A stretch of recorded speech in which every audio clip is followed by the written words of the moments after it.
And then David Hall shows up.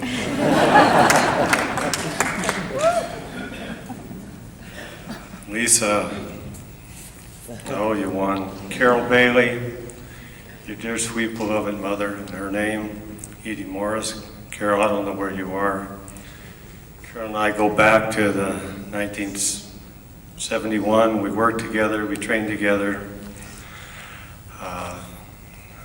I'm just overwhelmed, Carol, that you did this for me. And I hope I get through all this. David, I love you, man. And you don't have to give me a Budweiser beer for it. Gosh, I'm just so overwhelmed. Again, I didn't know David was coming, and it wasn't until I walked in, Fritz tried to say, oh, you gotta approve this picture, and I said, what the heck do I have to approve a picture for? And all of a sudden, behind the group of people, David pushes out, and it was just so unreal. And I'm so honored. All the way from Australia, mate. That's a long flight.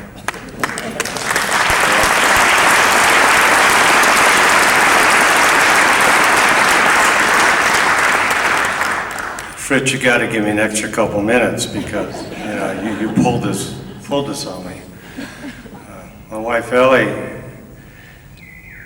who can't keep a secret, absolutely can't keep a secret until today. Oh my goodness gracious. Okay.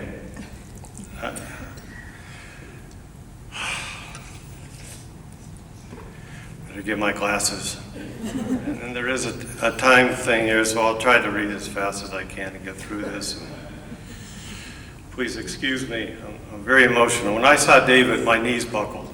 I mean, it was yes, we had quite a run together. Of course, I want to thank USDA Colorado, the Hall of Fame Selection Committee, Fritz, especially Lisa for coordinating all this. Just worked her big toe off.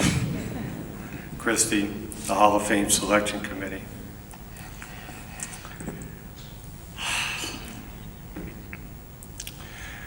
I spent my whole life, one way or another, on the tennis courts, playing tennis, watching tennis, learning about tennis, teaching tennis, then worrying about my tennis students, often writing to them,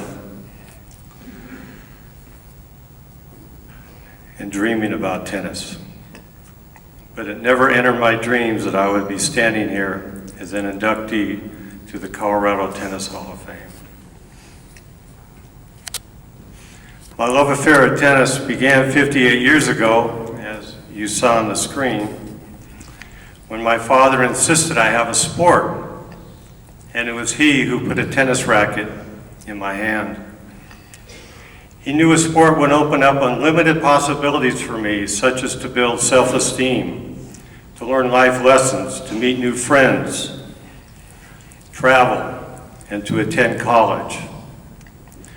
But neither he nor I imagined that racket, that round instrument with cross strings, would change my life forever.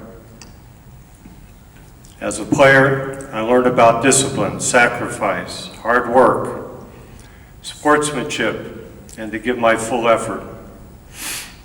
As a coach, I've tried to pass these lessons on to my students by example, since the desire needed to achieve these goals can't be taught alone.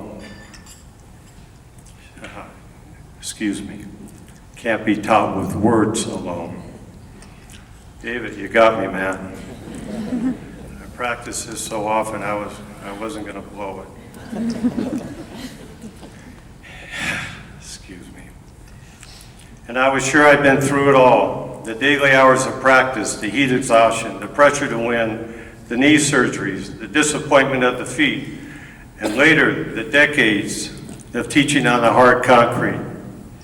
Excuse me. Take somebody else's water and hopefully they're...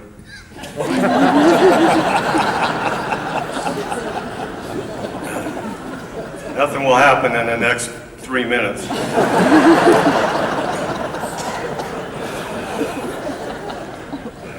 I hope so.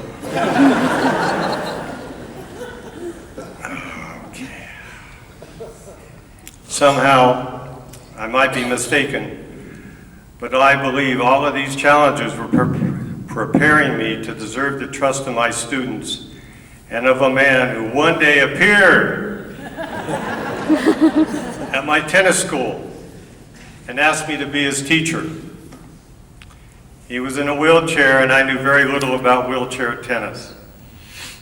Now I have to tell you, and I go off on a tangent here, David, I don't quite remember the story the way you told it. David took a tennis lesson from me. I thought I gave him a darn good tennis lesson. Or Texas style, a damn good tennis lesson. And I didn't hear from him for about 4 months. Not a thank you, hey mate, you didn't know what the hell you were doing, you wasted my time, nothing. Then yes, I got the call from him. And I said, wait. I don't hear from you for 4 months. You don't thank me for the lesson. What happened? He said, well, I went off, played a couple tournaments, and I realized what you were saying was right. So I want you to be my coach, will you? So I think that's a bit more accurate. So anyways, from that time on, yes, we were quite a team. Remember, I mentioned those few moments when one choice can change the outcome of our lives. By answering in the affirmative to Coach David Hall, I thought it would be I who was going to teach him, but in reality, it was he who taught me about real courage, sacrifice, and tenacity. He gave me a lesson that I now pass on to my students and anyone else who's willing to listen to me. You have no idea what you are capable of unless you are willing to go beyond your comfort zone. It is by losing that we learn. And most of all, not to listen to that naysayer that lurks within us all. For me to teach David, I had to teach myself to play tennis in a wheelchair. No big deal, you might think. Well, unless you've sat in a wheelchair and tried to hit a tennis ball. It is impossible. I repeat, impossible to describe how crazy difficult it is. And actually, there's another person here who taught me and was a good example about real courage. And I'm just going to look down here and not look at him right for a few seconds. Our son, Jamie. Jamie has to fight each and every day from the devastating effects of cerebral palsy. His positive attitude has been an inspiration to all of us that know him. Jamie.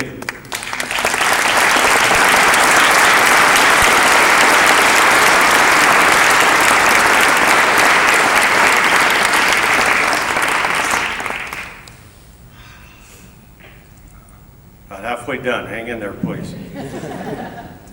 So here I stand, yes, humbled, but also very thankful to so many who chose that moment, that special moment that changes our lives, to say yes to me.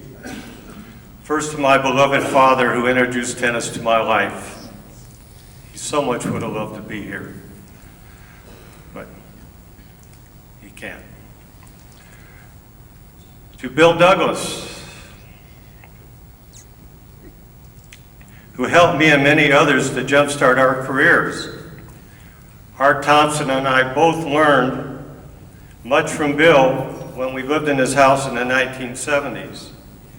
Bill, thank you for giving me an opportunity to assist you as a CU tennis coach, and later for vouching for me when I applied for my first teaching job in Boulder.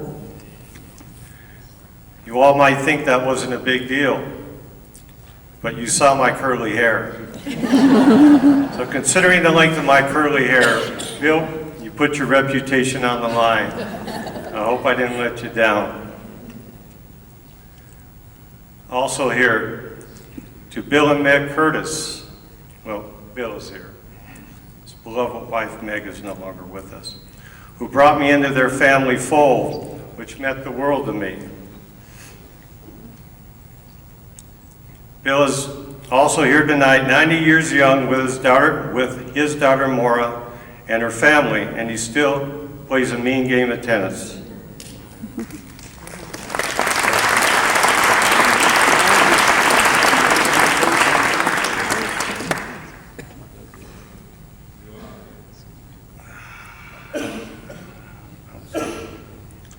To my always loving, supportive, and understanding wife, Ellie. Even though you have heard me say this 1,000 times, thank you for marrying me.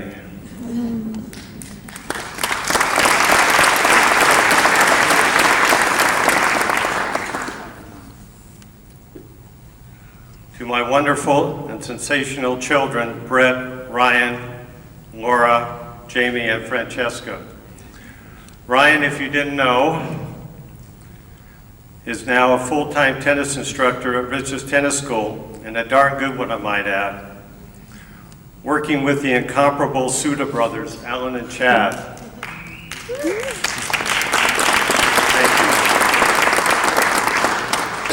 you. Alan, thank you for putting your education on hold and having my back during a very difficult time in my life.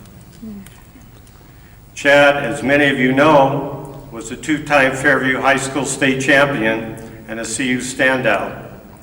Chad is currently the Fairview boys tennis coach and continues to work hard to beat Creek as the state champs. You're getting closer, Chad. To a very modest man named Bill Truby, who was just introduced to you up here. My friend for 20 years, a marvelous wheelchair tennis player and athlete, and the current executive director of the Colorado Wheelchair Tennis Foundation. Bill, hats off to you for all you've done for me and wheelies everywhere.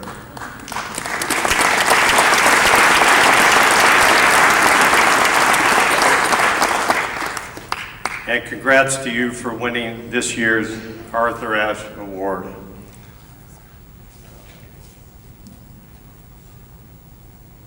To my dear sister, Linda. Oh, there she is. Don't do that to me.